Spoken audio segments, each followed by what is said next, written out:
শিলাইদহ কুঠিবাড়ি বাংলাদেশের কুষ্টিয়া জেলার একটি অন্যতম পর্যটক স্থল।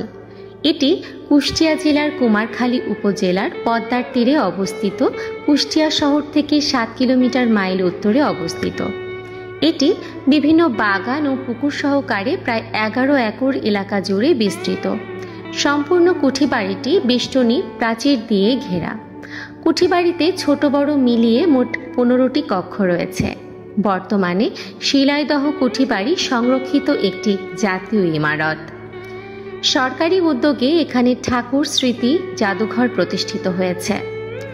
1807 সালে রামলোচন ঠাকুরের উইল সূত্রে রবীন্দ্রনাথের পিতামহ দ্বারকানাথ ঠাকুর এই জমিদারির মালিক হন।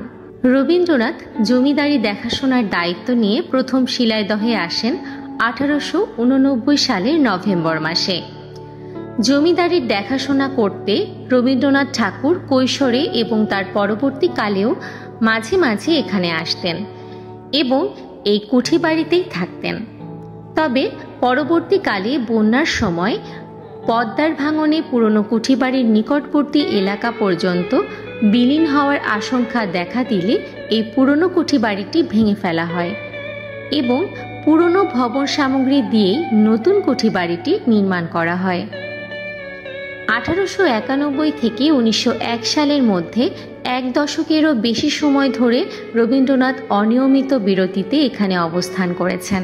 শিলাইদহ কুঠিবাড়ি আম, কাঁঠাল ও অন্যান্য চিরসবুজ বৃক্ষের বাগান, একটি পুষ্পোদ্যান এবং 2টি পুকুর সহ প্রায় 11 একর মনোরম এলাকা জুড়ে বিস্তৃত।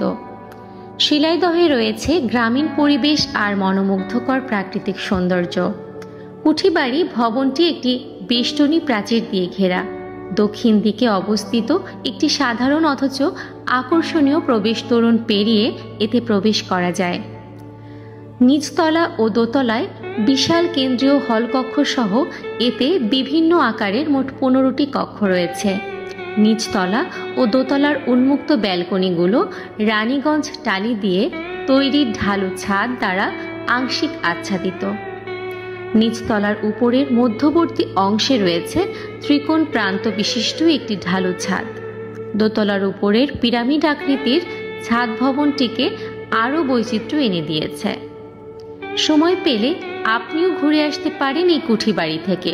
প্রতিদিন দেশি বিদেশি হাজারো পর্যটকে মুখরিত থাকে বিশ্বকবি রবীন্দ্রনাথ ঠাকুরের স্মৃতি বিজড়িত এই কুঠিবাড়িতে।